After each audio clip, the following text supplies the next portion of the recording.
Welcome to Modern Aikidoist podcast. I've got a fantastic guest today, and we just chatted a few days ago as sort of a little pre-interview. It went fantastic. I can't wait to get into this rather deeply. Now, Dr. Zhang, and I'm not going to even try to pronounce your last name for fear of screwing it up, was referred to me by another fellow martial artist, and as a martial arts geek, I just thought, hey, I'd love talking with another martial artist. And then after our discussion, I looked into him. In addition to being a doctor, he's also an actor. It appears to be kind of a Renaissance man, done a lot of different things. We found out in his discussion that he also has some bouncing and security background, which I'm very fascinated to discuss. So, Dr. Zhang, why don't I let you give your full name for everybody and maybe fill in some details that I may have missed. Sure, Tristan, thank you so much for having me on. My name's Dr. Jon Xue Zhang. And yeah, it's a real pleasure to be here. I'm very excited for this from our last discussion. And my training background started in 1993 under my father, trained in various styles of Kung Fu. Then he sent me over to train with a special forces instructor who taught me different styles of karate, Aikido, Jiu-Jitsu, Arnis, Hapkido, and Salat. I think those are the main ones. Is there anything left? Well, lots of medieval stuff that I haven't begun to explore yet, but but yeah, quite a fairly diverse background, and I think the differences have made me hungry to learn more, and the similarities are ones that I can join together and make sense of. You know what I mean? So I'm a student for life. Absolutely. And when we talked, I've felt very much a kinship to the same attitude myself. And the starting question, I guess, from our discussion, although I've also gotten two ideas just in what you said of what we could talk about different subjects, but we'll get to that later, was what happens when an art, regardless of which art it is, becomes rather limited by the fact that it's has a so firm a tradition that training tends to drift it away from practicality. And I remember even Bruce Lee talking about this in his time, which is the 60s, of his frustrations with the Chinese arts, which drifted that same way. And I think that this is not specific to Aikido or Chinese arts or any martial art. I think they've all done this, even arts going back into the 1700s, such as like Savat. Initially were very potent. They eventually became sportized or kind of watered down, so a lot of people could practice it because they were fascinated with it. And so I guess that was our leadoff question. Have you noticed that same thing, and how do you deal with it with your art? So in terms of like traditional arts and their efficacy, a lot of these traditional styles were born out of necessity. Such as wartime, for instance. So a lot of the movements were based on the requirements of the time, whether you're fighting someone on a horseback or so it's a lot of these people who trained back in the day, these ancient warriors, shall we say, they had to be well-rounded, and they had to be, for instance, if you and I are fighting in a war against another faction, for instance, if I start with infantry, so I'm fighting very close up front with weapons, and if my weapon gets taken off me, I have to fight hand to hand. Then let's say you are on horseback, you're cavalry, so you're fighting from a slight distance, and then we've got artillery who are throwing projectiles from even further back. So you have to train at those three different distances, contact distances. So it's like back in the day, an ancient soldier would have to be very well rounded in skill sets. And then if I am a martial artist who comes from a small village, for instance, and I have a style that comes from this village. Now I'm going to go on a pilgrimage, and I'm going to go travel for a year, for instance. And then during my travels, I encounter you, and you and we spar, we take, any technique that you caught me with, I'm going to learn. And any technique that I caught you with, you're going to learn. And then we'll assimilate it into our respective styles. We'll then walk away from each other. We may never even see each other again, but we may hear stories about each other, and then eventually after my year-long journey has finished, I'll go back to my village, and then I will assimilate all the things that I learned from people such as yourself into my own style, and that's how my style then progresses and evolves. So a lot of these traditional martial artists back in the day were in fact mixed martial artists by the by the literal definition of it. Now over time, as the years go by, as these wars become less and less, the efficacy of these techniques slowly loses its potency just because there isn't a need for them anymore. You know, these ancient weapons, for instance, no one uses them anymore, especially now with guns and everything. So people practice them with traditional, historical, and cultural values, and they pay homage to the ancestors, to the ancestry of the style, without ever being in real combat with those weapons or those particular types of techniques. So certainly I feel that over many years and generations, traditional styles lose their efficacy in that way of form, just because back in the day it was used out of necessity. Now it's an available pastime. You know, it's funny when you say that, talk about that, the needs of the time. One of the styles or the arts that sticks out to me is Okinawan Kobudo, which their weapons were all farm implements because there was no access to any other weapons or implements. So they learned how to use rice flails, net hooks for combat, and that turned into its own style. But yet, if you take it out of that time and place where that was the only access that you had to use something, why would you use a boat oar as a weapon if you have access to an actual effective hand-to-hand weapon? And yet it's become stylized, it's become its own fighting art. And I think even some modern practitioners would say, well, these are the best weapons you could ever use, only because they may not connect the fact that these are farm implements, and farm implements were really not designed to be good fighting weapons. You could, I mean, you could adapt them as best you can. And I think that Kobudo has that as its lineage. They made the best they could of what they had at the time, but absolutely, it is limited because of that point in time and the circumstances there. Absolutely. And I think certainly if modern day practitioners are still using these farming tools, you can always extrapolate the techniques from that and apply it to any other weapon, any other tool that you pick up.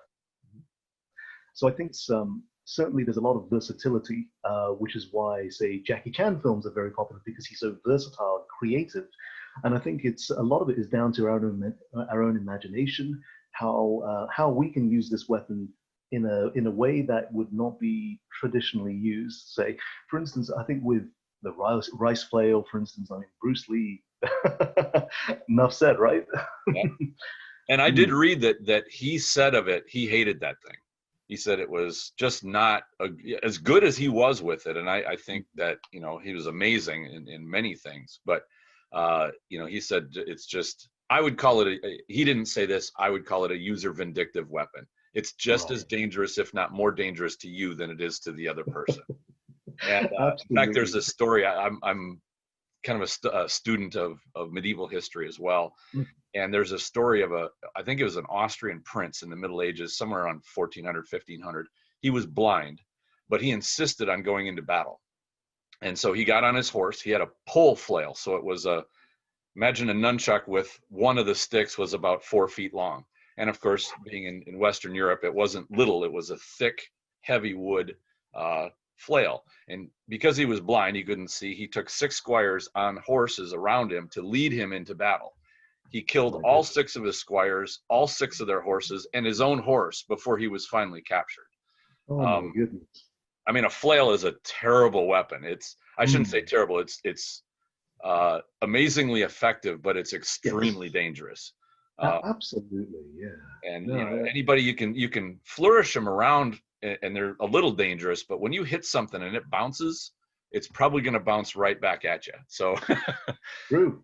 Now, if true. it's a pole flail, you can be far enough away from the swinging part that you're not going to get hit with it, but it's everything else that's, you know, going to get wasted from it. Very true. I mean, just well, maybe about a couple of hours ago, I caught myself in the head. You can probably see it. Caught myself in the head with my one of my sticks, just because and that's just with a short stick. You know what I mean? It's like that happens. Well, that was silly. I'm Certainly not woke too me proud up. to say I've not hit myself, and I've hit myself in the head in training many times. So it happens. You know, you learn how that weapon moves and how it how you got to work with it, and yeah, it's Absolutely. much less one that's on a swinging joint. You know? Yeah. You see those 9-sectioned whips, Yes. and I see people who have incredible coordination with them.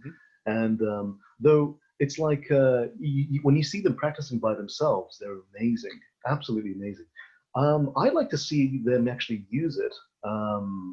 If people are completely padded up, then you'd be able to see them actually use it for sparring purposes or even competitions. That's something that would be really interesting to see if they can wield the weapon as well as they can or fight with it, or the other way around. And I think because you get these Filipino stick fighters when they do competitions, they're padded up. And of course, when you do competitions, any kind of competitions, there are always safety regulations. You know what I mean? There's always safety. Back in when, ancient martial arts, back in ancient China or Japan, there was none of that. You had maybe some body armor and everything. And so I think times have certainly changed. Tradition remains very prominent in traditional styles, as you would imagine, though I do think sometimes it's that tradition that gets in the way of the efficacy. Especially when you have, say, an instructor. Let's say you have the first instructor of a particular style, and he maybe chooses 2 or 3 students that he likes and says, right, I'm going to pass on a few of my secrets to them, not everything, and then he passes them on to his students. Then one student becomes the head teacher now, and he has a few training secrets that he wants to pass down, but not all of them. He then passes it down to 1 or 2 students, and then so on and so forth. Generations go by, we have a very watered down version of what was once great, you know what I mean? And I think certainly the instructors have a role with how much is passed down to the next generation. I think that's very important. So for me as an instructor, my goal was always to have my students surpass me in one way or another, you know what I mean? And it didn't mean that they had to beat me today. They could benchmark where I am today, and maybe in a few years' time, we could see, we could compare the skill sets from where they are now to where I was 3 years ago, for instance. And I think, hey, that's a great way to, just because I think we are always evolving, we are constantly improving ourselves. And I think, if you're an instructor, you have to teach everything when the student's ready. I mean, the right students, obviously. And I think that's really important. I think certainly with a lot of traditional styles, a lot of that is lost due to maybe the instructor didn't want the students surpassing him, so I think that's certainly a limitation that we have to look at as well. So you got the history and the culture and times changing, so there are no more wars anymore, like there were in ancient China, ancient Japan. And then maybe you have maybe more egocentric instructor who didn't want to pass down everything. So all of those contribute to where martial arts or traditional martial arts is nowadays, which I think is a shame. And I think it's that definitely over the past few years, you get a lot of these mixed martial artists who are challenging traditional martial artists, especially I think a couple of years ago, maybe even last year, there was a Chinese MMA fighter who challenged a Tai Chi master. I think I saw that footage. Yeah, it did not go well for the Tai Chi guy at all. No. And it's and the problem is a lot of traditional martial artists don't spar. They don't have some kind of physical resistance, which I think is absolutely essential. You need a resistance. You need non-compliant partners. And And I when you think get there's a to, reason why for that. And because we've heard this said a lot, you know, where if you're a martial artist and you don't do live training or spar or whatever, that you're gonna be limited. And I think that sets some people off. Like, well, firstly, sparring is scary. It's a little frightening. But to break it down, I think there's two ways a martial artist learns. One is he learns what he's shown, like what he is demonstrated to him and what he is taught. That's part of it, and it's an important part. But he also yes, learns what from trial and error. From he will discover things that his teacher did not show him. In fact, with my students, I will tell them, you will learn more from the partner that you're working with by playing around and trying and seeing what works for you than you will learn what I tell you. In fact, do not limit your martial art merely from what I tell you, because you'll put yourself in a pen that's no bigger than my own experience. And all of absolutely. us can learn from just how our bodies work. We learn, we'll discover things, or I should say we rediscover things. I don't think there's anything Yes, new in the martial arts. I think all we do is rediscover them. And a completely good agree. student who's got a mind to learn through discovery as much as he has to learn from what his instructor tells him will be a great martial artist. And the ones that Couldn't agree more. more I completely exploration, agree. like a Bruce Lee, he did a lot of exploration, and he turned himself into an Yes. extraordinary martial artist, not just from copying what he was shown, but going much farther than that. And I think that's where, if a traditional art is stuck because it eliminates the student discovering on his own, it just says, don't even do that. Just do what I tell you to do, and do it harder and more and longer. So it's not through the lack of intent on the Mm. student's part. It's that lack of exploration to say, explore and go beyond what I'm showing you. I completely agree. And my instructor always encouraged me to go train with other people. You Hmm. know, um, and it's like, and I do the same with my students. There is no exclusivity. It's like, hey, if MMA is the current thing at the moment, go try it out, see what you can do, and then whatever these guys are doing against you that's working, learn it. You know, you have to learn it, and then add it to what it is you already do. And I think when it's when you're able to evolve it into your own expression, because I think martial arts is a form of expression. And I have a well, I have a student who was with me for 12 years before she moved back to Spain, and it's like you know, she could move in ways that I couldn't, you Yeah. know, and she was very agile. She was very I had my physical stature, which worked to my advantage, but she was very well. She could move in ways I just could. I mean, she had this kind of agility, this flexibility that I just didn't have, and it's like, you know, I still taught her the similar techniques to the next guy. You know what I mean? And I think with my classes in particular, I will have, if I say, "Ooh, we've got quite a few sirens outside." It was last time. I know, yeah. But I'm staying indoors this time, Okay. so all good. But I will have, let's say I'm an art teacher. I have a blank canvas, and I will paint my own painting. I will then show my students how I did that, the technique that I used with my wrist, the brush strokes, and where I got the inspiration from. You know, and then from those factors, I'll teach that to my students. Then I will get all my students to do their own painting based on what I just taught them. I don't want a carbon copy of what I've just done. I don't want a photocopy of the original because it loses its integrity. You know, I want something that so at the end of the class, I will see, say if I have 10 students, I will see 10 different paintings based on on my one teaching. And I think that's really important because everyone's different and it's embracing that diversity. And yeah, I think, you know, diversity is everything, and creativity and variety. So then when the students look at each other's, it's like, oh, I didn't think to do that. So when they're doing different techniques and different sequences, it's like, oh, I can do this. I can go in this direction because of this. Oh, I didn't think to do that.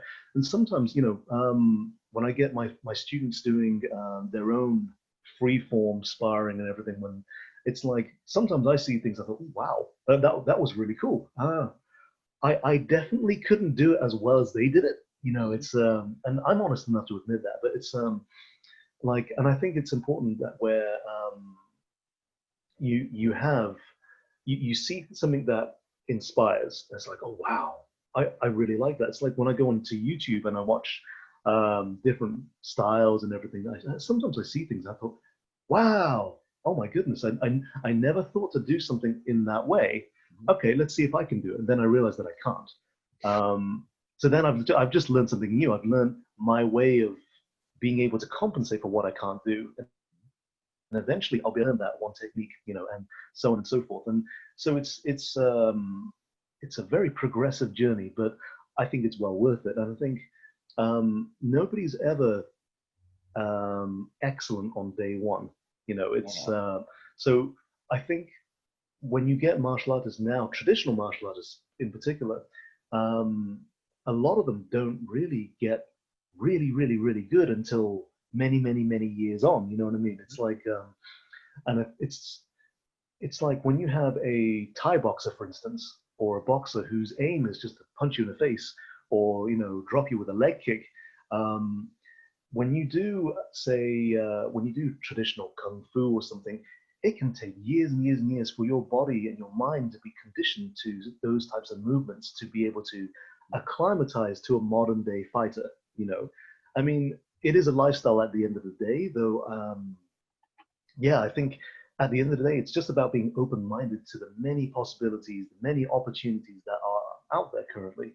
Yeah, a topic that comes up a lot is cross training, and Yes. and I think you're right. The more influences that you have, the more you will grow.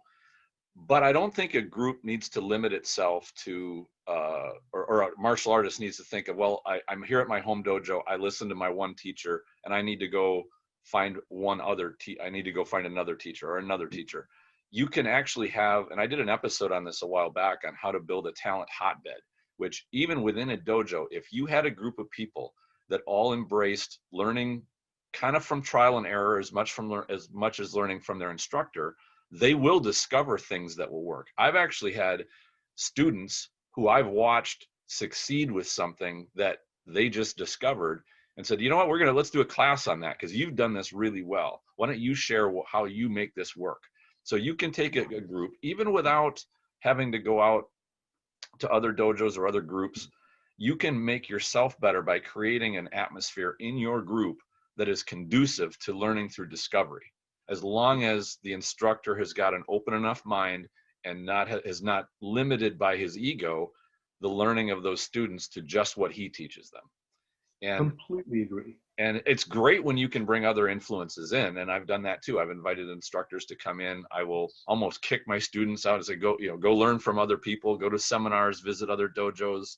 If you know somebody's a martial artist, get together with them and let them steal everything you can, and then bring it back here. And it's just invaluable, not only for them, but for the group itself. When the attitude is on discovery, you open up that second channel of learning. And when you can open that thing up, you really have got a great future for expanding your art. And you never run dry of, well, what are we going to teach today? What are we going to study today? You never get bored with a stale curriculum that is just going over the same things over and over and over and over again. I mean, no, you're absolutely right. And I think when you have, obviously, when you're starting out, those drills and everything, they do have their place. I mean, I think with the problem with me is I forget them. I forget the drills and sequence. I thought, ooh. Yeah. But I think. And at the moment you think, I'm never going to forget this drill. This is so cool. I'm never going to forget it. And then 3 or 4 years later, like, it's what happened. And sometimes though, when you forget it, when your body is pushed to react to something, it comes out. It's like, ooh, didn't realize I still had that. But I think because I bring in other instructors as well, and they do different drills with my students, like boxing drills or even some pad work and head movement and everything. This is great because it's like, hey, whilst I say to my students, whilst you may never be a top boxer it's good to learn how to do it so that if someone ever fights you with it, you understand the mechanics, you understand the psychology behind it, and the movements, the mechanics. I think that's so important. And it's like when I go to another club to train, I'll put on a white belt, well, a figurative white belt. I wear tracksuit bottoms and a white t-shirt just to stay very neutral. But I'm there as a complete beginner. It doesn't matter what prior training I've done before. I come to your class, I am at the very end of your class with the beginners, no exceptions. And I think a couple times if I come to your class, for instance, already wearing a black belt and I stand with the seniors, well, you know what I mean? It's wow, I think that already informs you of my mentality. I'm here to show off and fight and cause trouble. So it's like I always say to my students, look, it doesn't matter what you've done with me, whatever skill level you've achieved and attained with my training. When you go to another class, you give that instructor that respect. You start at the very beginning, and it's and you go to that class with the right intentions to learn and to grow and to develop, not to go to another class to fight. Well, yeah, and it's doing it for yourself. It's the reminder to yourself of, you want to get everything, not just skip to the head of the class and sort of just oversee things. And one of the things that I tell my students is when you go somewhere, don't think of collecting techniques like you're building a huge database in your head, like you're trying to memorize everything. And it's good if you want to write things down, absolutely do journaling and whatnot. But really what you're there to do is expose yourself to something that your body just says, wow, this really fits for me. Yeah. Some people love head slips and they're like, I love not getting hit because I can do those boxing head slips.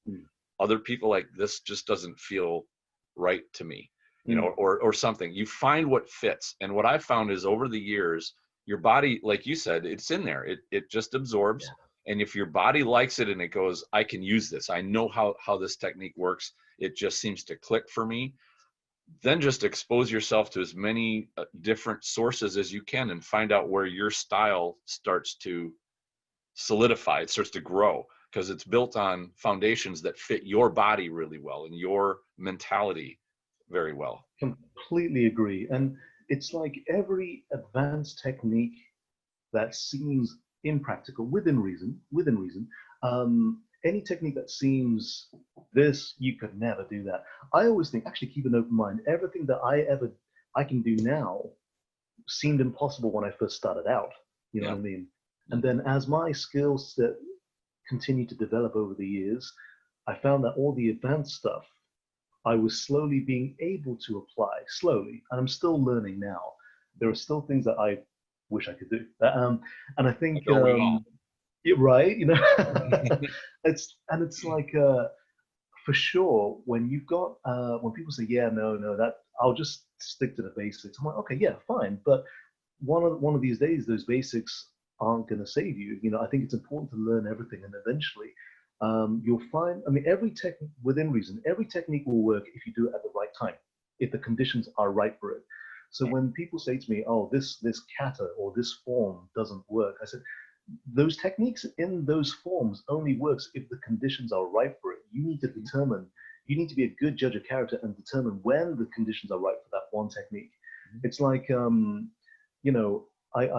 when I used to spar a lot, I used to do this, well, before lockdown anyway, when I used to be able to do this spinning psychic, which was, I could do it like this and it was super quick. And during sparring, I could always jet perfectly and I always land and everything.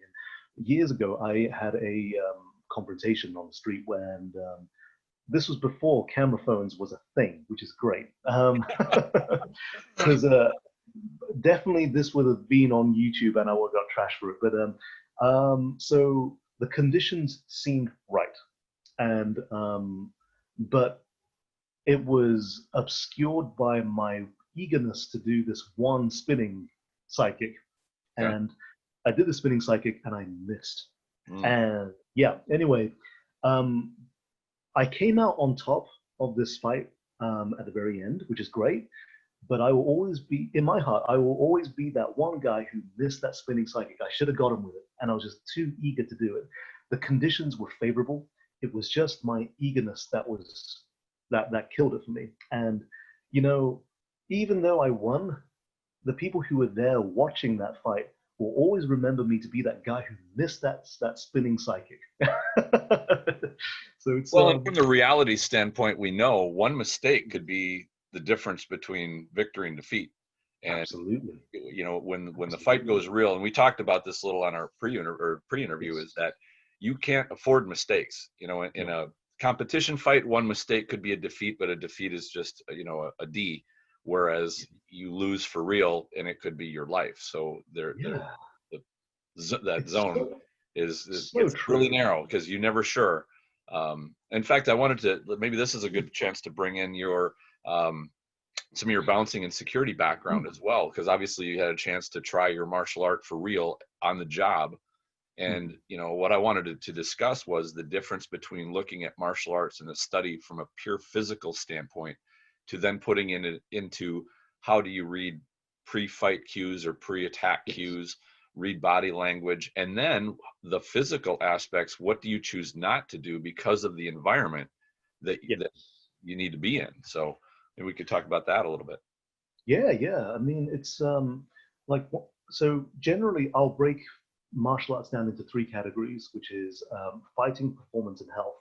When you break fighting down further, you might have a police officer who needs to apply skills to arrest someone, to make an arrest. You might have a soldier who applies those skills for more, fatal reasons, should we say.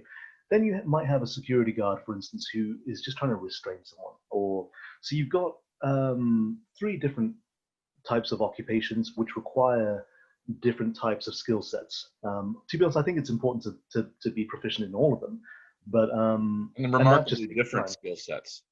Absolutely, Submitting because you somebody is different than getting them out of a building, yes, for and example. and certainly the conditions always change. Everything always changes. So when you have, say, if you escort someone out of the building, out of an establishment, and then push comes to shove, that person then waits for you outside the club when you finish, then it becomes something else, and Yes. then they might have friends and they might all be armed. So it's like, okay, so me being able to restrain someone is no longer enough to deal with the full-on multiple attacker armed assault that is now facing me. Hmm. So I always think it's important to train with as much variety as well, which is something that I love about Aikido, because there are multiple attackers.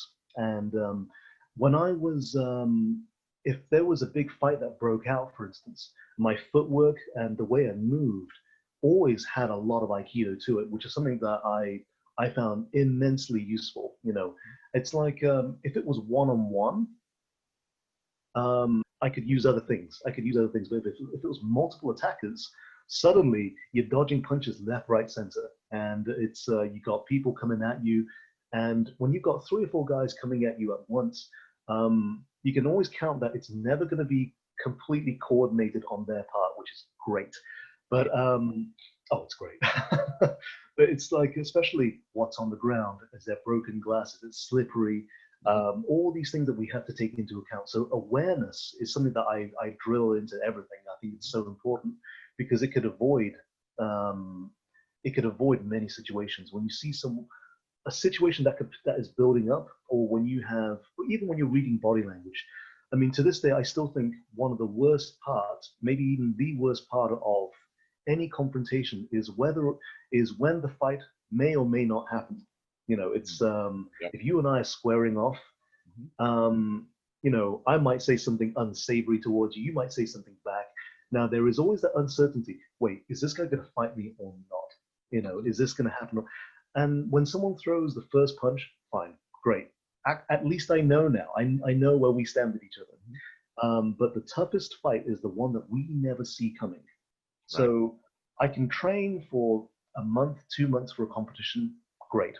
Um, and I will win or I will lose or doesn't matter. I'll give a good account of myself, and whoever wins wins. In a real life situation, I'm going to be walking home from work. It's like I'm going to walk. I've got my bag on my shoulder. man, I had a rough day at work. I'm really tired. I'm already thinking about the cup of tea that I'm going to have as soon as I get home. I might even take a nap. And suddenly I'm now distracting myself as I'm walking back home. Mm-hmm. Now, that makes me a prime target for someone to jump me. And it's like the attacker chooses when and where he or she will attack you. And for me, okay, I just need to be aware until I get home. I need to be switched on. So the worst part of security for me wasn't throwing people out or having to deal with angry people who wanted to take my head off. It was always who was waiting for me outside, or who I could encounter on the walk back to my car. And for the most part, if I worked with a team of people, sometimes we all came together. So we were always together until one of us dropped us all back home. And so in many ways, that was fortunate. Sometimes if I was by myself, I'm like, oh, I'm sure I threw that guy out the other week, or you know what I mean. And of course, if you see it coming, it's easier to deal with than someone coming from behind. And that is always one of the main dangers. It's like, and I think martial arts doesn't make us invincible. It just increases the probability and our likelihood of being able to fire back successfully, and I think when you are in the heat of the moment, and I can say this proudly that I've never thrown a punch at anyone whilst I was doing security ever. Even though that may have finished, doing any kind of strikes may have finished the confrontation a lot faster. I opted not to because there were cameras and everything, and also I feel that I need to be good enough to be able to put someone down without injuring them. Right. I don't mind knocking them around a little, but when I'm causing permanent injury, that's when there are issues. I know I can. So it's like. And that's where I think that security and bouncers have got a great set of lessons for average civilians to learn, because the bouncer is there to protect the club, and is to protect the customers and the business. Yes. They don't do good business if they break people's jaws and knock people's teeth out and send them to the hospital. The bar would get sued. Absolutely. If you're an individual person, your business may not get sued. You might get sued. Yeah. You might get charged. There are many things that can go wrong with how you handle the physical in that one moment. And that's where I think that alternate tools are of control are very valuable. Yes. And when you talked about that, I was brought back to a mentor who studied predators and criminals, and he interviewed hundreds of them. And the walking home and somebody spots you, and you really are potential prey to them. And what he found in interviewing hundreds and hundreds of people, and this is all from people who've done muggings on the street to rapes and even murders. And what he found was a very chilling perspective by these predators, because they would say, I could see somebody from a distance and I could make a choice right then and there. Do I go further, or do I just say, no, I'm not going to attack that person. I'm going to go after somebody else. They're looking for the easy target. But at every stage as they approached the person, they could see and assess, do I go further? Did this person notice me walk up on them? No. Oh, well, maybe I could go talk to them. Then I go talk to them. Are they a passive person? Are they kind of scatterbrained? Are they not attentive? Do they not respond to me very well? Would this be an easy mark? And they can say, no, I'm going to go on. Or no, now it's time maybe I can maneuver this person into a isolated spot, or maybe this is my opportunity to hit them when they don't see me, or whatever. They said the predator and the prey has no idea that this approach is happening, or that these choices are being made one after the other, after the other, after the other, up until it's, okay, I have a great opportunity here. I can get what I want from this person, and they won't be able to do anything about it. The victim, however, it seems like a total ambush. Like they were just walking along and they got struck by lightning. It wasn't. There was a total setup, and they were oblivious to it. And they were even more so, I think, giving off the wrong signal. They were distracted in their head, and cell phones have been the gift to the mugger. Where you're sitting and you're focused on your cell phone, somebody could walk right up to you and take you out without even noticing it. but you don't give off that atmosphere of my head's up, I'm watching, I'm observing, I'm aware, and not only am I noticing, but I'm exuding a confidence. And I think Yeah. martial arts really give that confidence, not only of the athletics, but of how you move when you are not frightened by what you see around you. Yes, you can see it. Yes, you can see a potential threat. You can even alter what you're doing because of it. You're not going to look like you're afraid of it. And this is the one thing that these predators all seem to have in mind is, I want to spot prey. As soon as somebody looks like they might be another potential predator, I don't want anything to do with them. Because they don't want to fight. They don't want violence. They don't want to risk. They want success. Yes. Go to the easiest, the lowest hanging fruit, the easiest prey they can get. And part of that lesson is to just not be the easy prey. I couldn't agree more. I mean, it's on occasion what my teacher would do with me when I was younger. He would take me somewhere like a cafe. We would sit down and we would people watch, and he would say to me, "Who would you attack and why? If you were going to be the villain in this story, who would you attack and why?" I'd choose this person because, you know, headphones in, listening to his Walkman, and Probably wearing flip-flops. He's not going to run anywhere. Absolutely. You know, it's like perfect. I mean, oh, well, this person's got lots of bags, so this is going to be a very easy target. Then he goes, okay, so if it's that easy for you to be able to spot the person you're going to attack, even if you're now the person who you're the victim, you don't even know you're the victim. Okay, you just need to make sure that you're not. And one thing that I learned is, for sure, with you generally have the element of surprise, and if an attacker knew you could defend yourself, they probably wouldn't have attacked you in the first place in that way anyway. And all you do is, even if you spot them coming up to you, and you avoid it for yourself. What you've just done is you pass the curse on to someone else. They just find someone else, which is the worst thing. You know, it's they find someone who's less prepared, and so it's that's something that.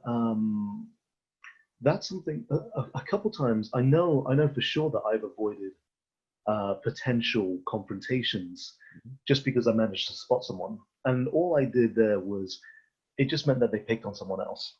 You know, I've come to terms with the fact that that shouldn't be so much my concern anymore. When I was younger, that used to really plague me, because I thought, well, a few years ago, there was a situation where I talked a guy down. The guy definitely, I mean, he was schizophrenic and he was using. You could see the injection marks on his legs and everything.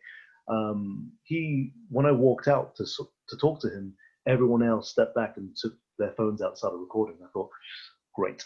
And I talked him down. I knew he had something on him, but until he brought that out, I wasn't going to do anything. I talked him down. Anyway, a week later, he killed someone. And it was like, yeah, when I saw it on the news, I was sick to my stomach. And of course, I knew that actually, if I had done something there and then, maybe that wouldn't have happened. But then at the same time, he shouldn't have been there. It was him who did that. It wasn't. I don't think it was my responsibility. And I think if I had been the first one to throw the punch, probably wouldn't be here now.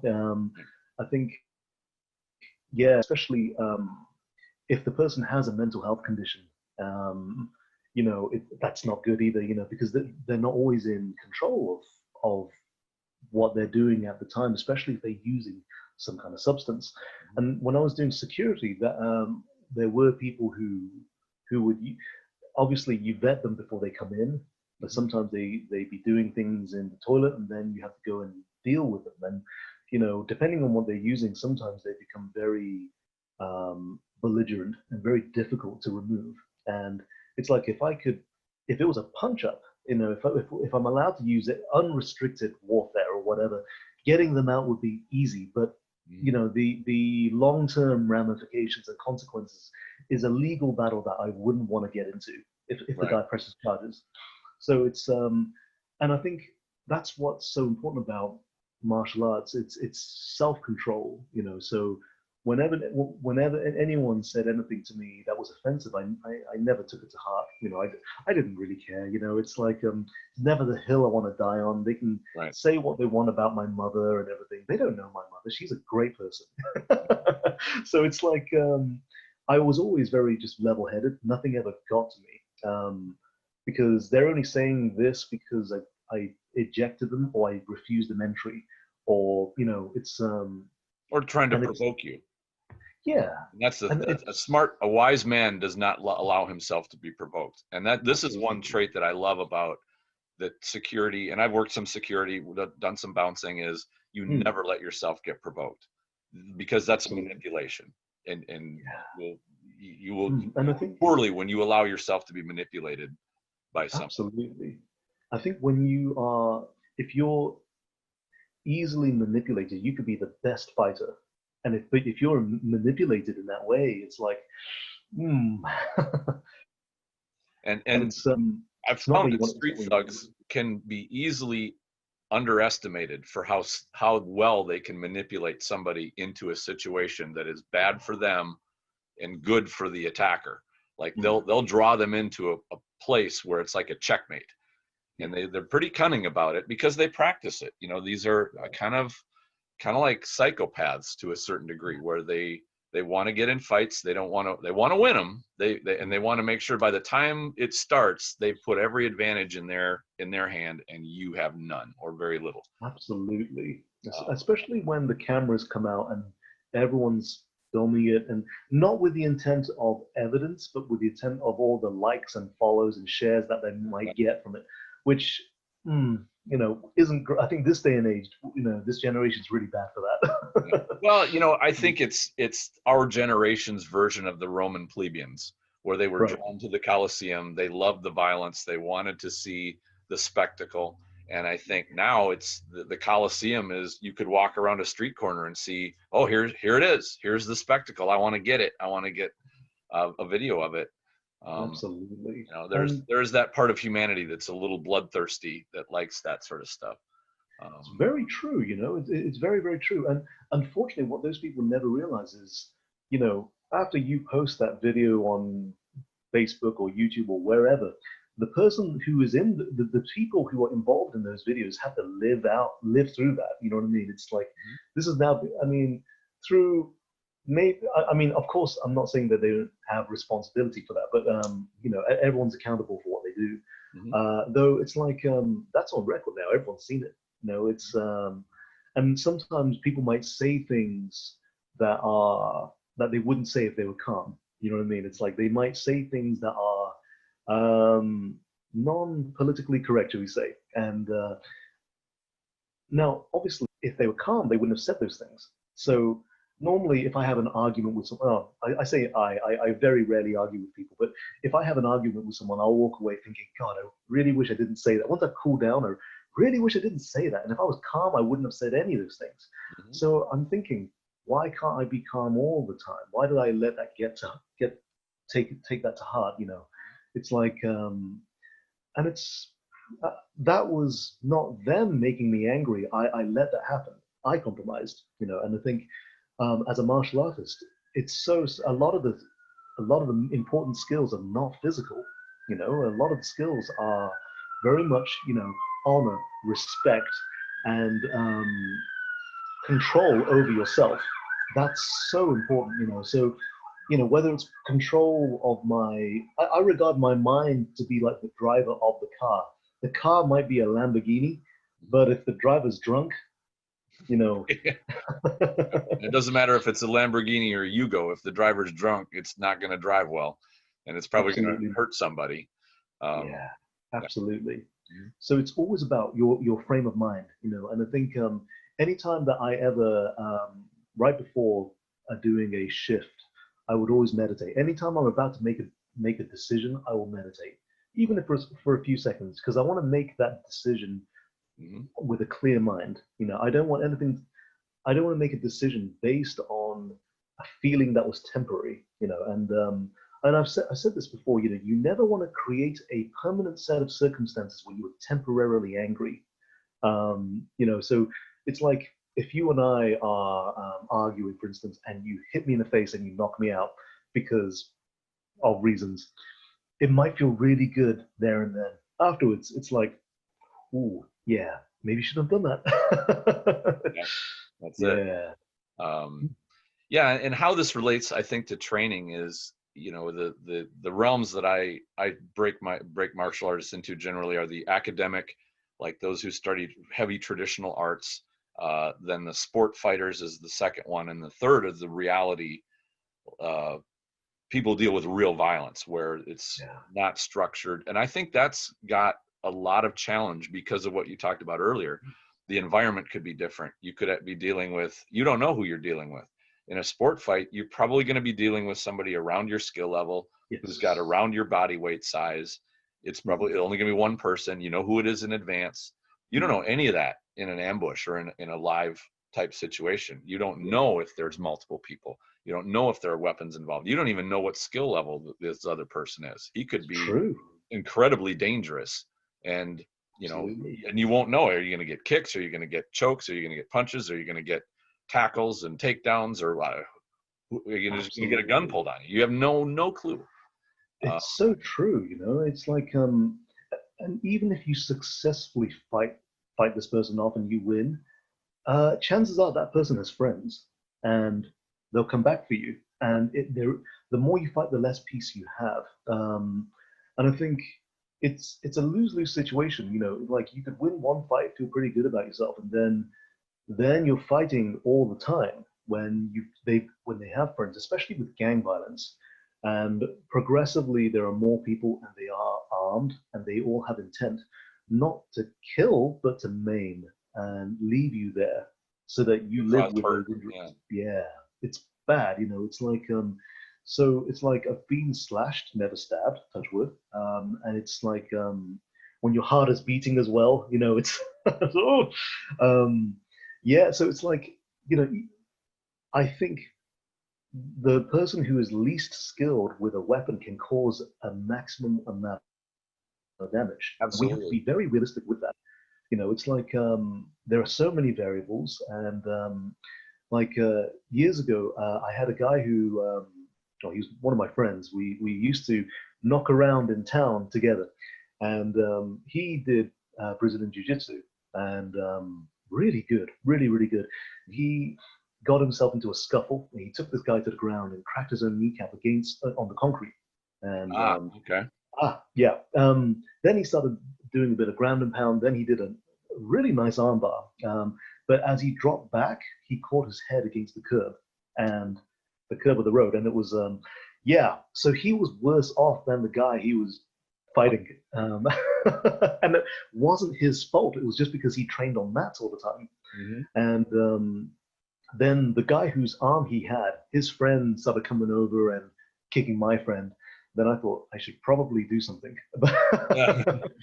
But things in training are, I think I think it's important to bring an element of realism to training as well. So there is I'm not sure how much insurance covers but I think it's important to have an element of realism to the training. Otherwise, you're in a false sense of security. It's like, a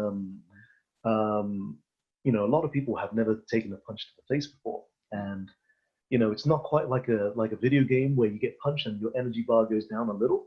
Right. I tell you what, it's like a good punch to the face, and then suddenly you're dizzy. It's like you can hear everyone around you. You don't know what's happening, and you lose about a second of time. Yeah, there's something in there that brain shock slows you and stops you for a pause where like a good striker will know that gap, and that's where the second one comes in. Absolutely, and that split second is everything. It's I remember getting bottled from behind. Well, the bottle didn't break, and I was. You usually don't. That's the no. if it had done, it would have cut me, but I would have been. Right. It would have gone straight through, but because it didn't break, it kind of bounced, and I remember I was in like a room that was like filled with white. I couldn't see, I could hear things, I could hear people talking. I couldn't see anything but white all around me. And time didn't seem to have any meaning wherever I was. And I remember just thinking, God, I've been here forever. And when I finally came to, I turned around and the guy had just finished bottling me. Okay. So only maybe a second or two. Second, yeah, but I was in that weird realm for an eternity. Yep. And then I retaliated, But I remember just, that was when there was a big free for all, and I just got caught. It was painful. Yeah. And that was not when I was a bouncer. That was when I was younger, when I was in and out of bars and everything. But it's crazy. It's like that could have very easily not happened. Something else could have happened. Somebody could have, did something from behind, something else from behind, and I think any physical situation that I ever had, and I wouldn't admit this back then, I'll admit this now, is I've been very fortunate. I think any physical confrontations that we've had, there has definitely been an element of luck to it, where the conditions favored us for some reason, and we just took advantage of that. And I think I will admit that now. I wouldn't admit it maybe 10 years ago. I don't know. It was all me. It was all me. I was just. I'm awesome. I'm awesome. Yeah, but it's so now definitely I count my blessings. I thought, I'm glad there was 3 of them and not 8 of them, and I'm only glad that 2 of them were armed and not all of them. It's right. like, or maybe whatever other reason. But I think it's important to acknowledge how fortunate we are sometimes, where things could have escalated more, things could have been bad, and I think having that air of confidence about us is very important as well. It's one of the things that I attach that confidence to really is based not only in the physical practice but also the mindset. Like, and this I think applies to Aikidoists in general, but I don't think it's unique to them. I think it's broadly something that's embraced by most seasoned and somewhat experienced martial artists. They say, I don't want to get into a fight, but I have to end it. I have to end a fight. And a lot of times people will say, either you're going to have the mindset, I want to fight, or I'm just going to run away. But unfortunately, the run away can just make you a running prey. And anybody that's been in a kindergarten schoolyard knows if you just run, somebody will chase you. Yes. So one of the things that I found helpful is when you start to see that you're in an environment that looks like it's risky, is you say to yourself, do I really need to be in this room right now? Is my presence here absolutely necessary? Because now's the time to go before it gets absolutely in a situation. But with the mind of, and this is where I come back to what you said before, is there a potential fight looming that I might have to put a stop to? If I leave, is some innocent person going to get killed or going to get beat up?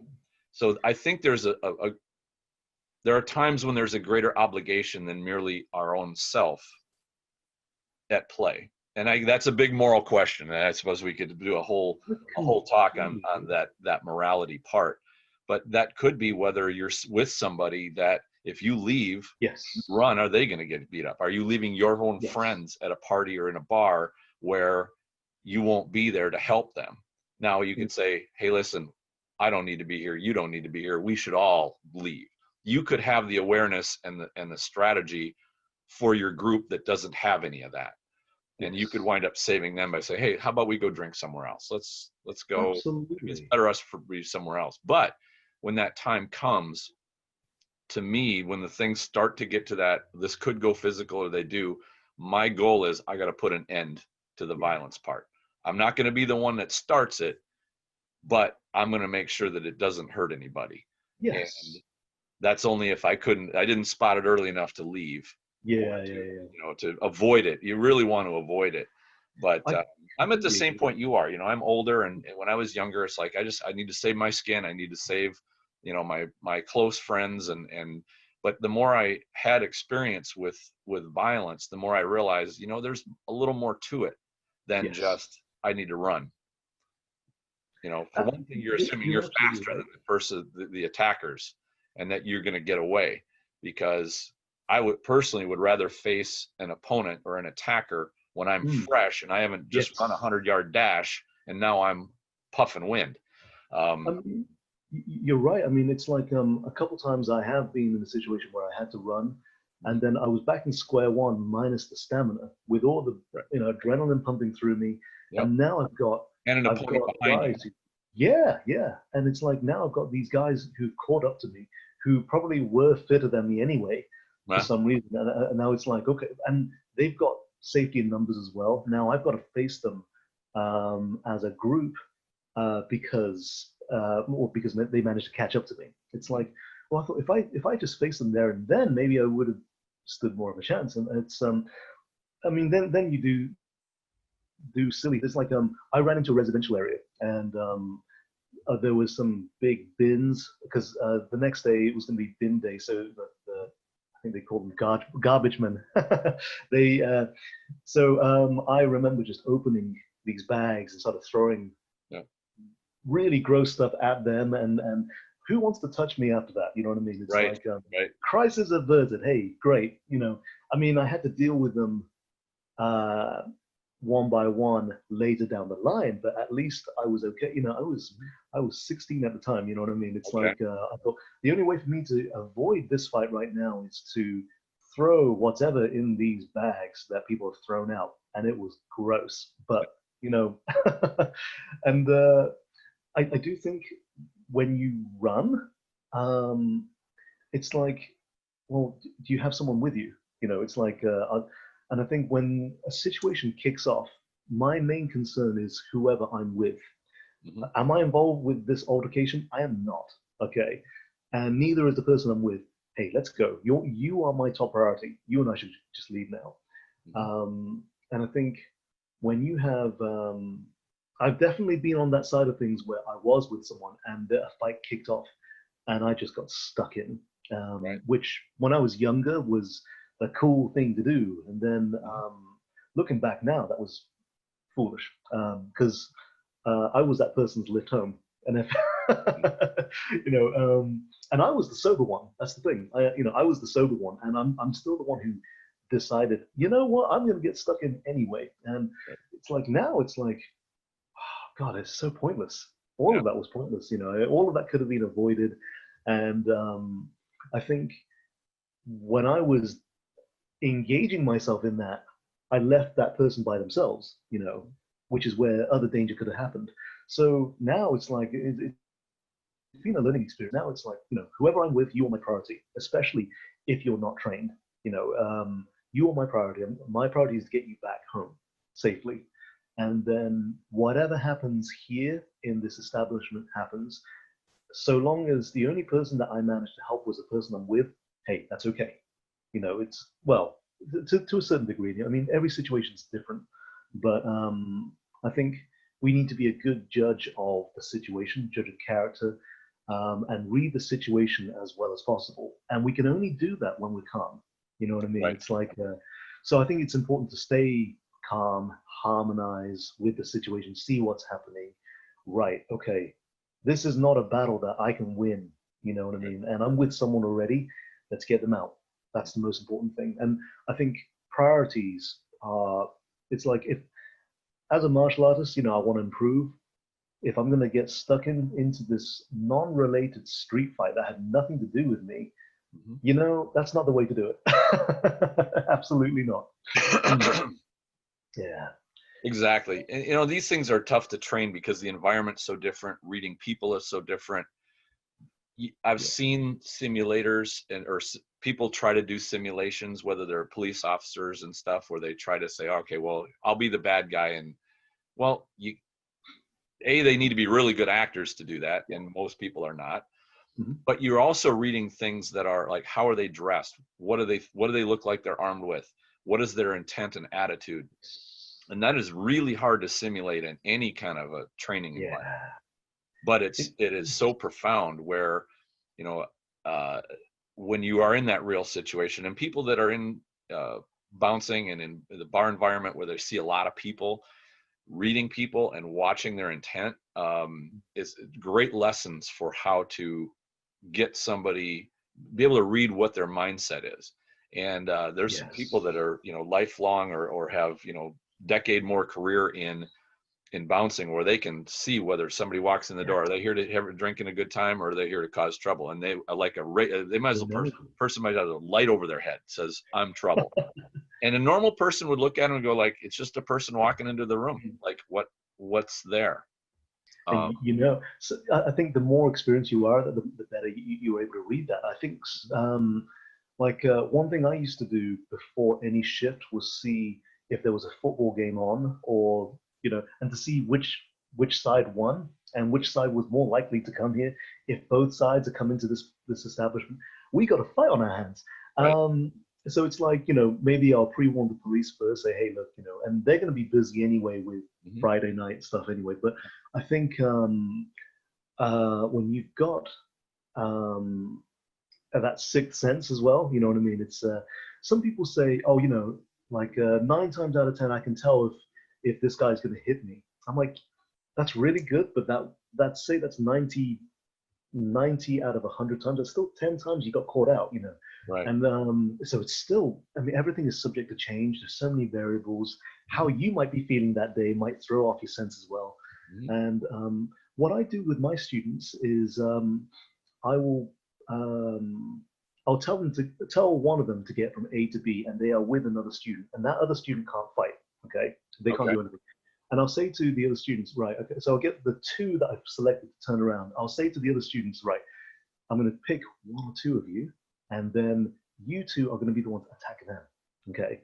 But Okay. they don't know that. And then sometimes I might get them wearing hoodies. I might even turn the lights off if I can. Mhm. And, just changes the scenario a bit more. And it is a lot of fun. It's not meant to be fun, but it's, and then the two students who I selected have to turn around and they have to get from A to B. Mhm. And the two or three people that I selected to attack them can attack as and when that they choose to. And it is terrifying, especially if I give them a weapon that they Oh yeah. concealed. Yeah, then it changes everything. Mhm. It's like, okay, let's stop there. Look, you would have got caught out. Okay, Sure. it's fine to get caught out in training, because that's the place to get caught. Safe place to do it. Yeah, yeah, it's That's and where you want your failures, not out in the field. absolutely, Yep. absolutely. And to be honest, if I tell my students, if you can avoid any situation, hey, great, even better, Mhm. even better. And I've definitely been in situations which hindsight is hindsight. With hindsight, you're like, oh, I really should have done Everybody's a this. genius with hindsight. So true. And especially when you tell someone something that's just happened, they say, you know what you should have done, right? You're like, Right. yeah, Wish you were yeah, there. Wish you were there with me. You yeah, it's could have true. shown it beforehand. Yep. And Oh, I think definitely when anyone can get caught out and everyone can get lucky. It's I've seen street fights where someone who had no martial arts experience took out a guy who had martial arts experience mhm. because the other guy got a bit overconfident, and it was just a lucky hit. And it's like now that person walks away a hero, thinking, "Hey, I took out this guy." And Examples like that also prove that the solution is not in the realm of the physical. I mean, yes, it helps. The physical does help, but it's really, and I yes, found this as being a competitive fighter, 80% of emerging at the end, being standing when you've taken somebody out, is mental. mm, It is, where is your mental acuity? And yes, this is where maybe we could come back to the beginning of the talk about the tradition, is you don't build that mental strength by doing katas and by practicing, you know, flourishing or that sort of thing. It's that mm, that mental side of reading opponents, knowing what you're physically capable of, spotting your opportunity, exploiting the opportunity with the right decision, and having that not take a half second delay, because sometimes those mm. opportunities are split second, but you have the physical, but you have the mindset behind it to say, I need to do this, I need to get it done right now. Absolutely, And absolutely. I it's that think mindset that really is more, I guess they say it's the size of the fight in the dog rather than the size of the dog in the fight. absolutely, um, yeah. it's I agree. And hard to if just you survive. absolutely, I think having that spirit, that determination, that drive, that's not that's not necessarily something that can be taught either. You know what I mean? That's something that's attained. That's something that's achieved Mhm. over time. You know, Right. it's You know, that grit. when I think about that, I go back to Cus D'Amato, who was Mike Tyson's coach, and he talked about it in terms of a spark. You find a young fighter, and he says he's got that little spark, and then you kind of, as a coach, you fan that, and you start to build it, and it builds. So although I don't think he taught it, because he acknowledged that some people have the spark and some people don't, but if you have that little bit of a spark in them, and that may be just in their personality of whether they're defiant or they are competitive or something, they don't have the tools yet. They don't even Mm. have the mindset entirely yet. But he says you Yes. build that mind by taking that spark and you put a little tinder on it and you fan it Mm. and it starts to grow and grow. But you're cultivating it from a coaching standpoint, not just here's a bunch of techniques I'm going to show you, you figure it out.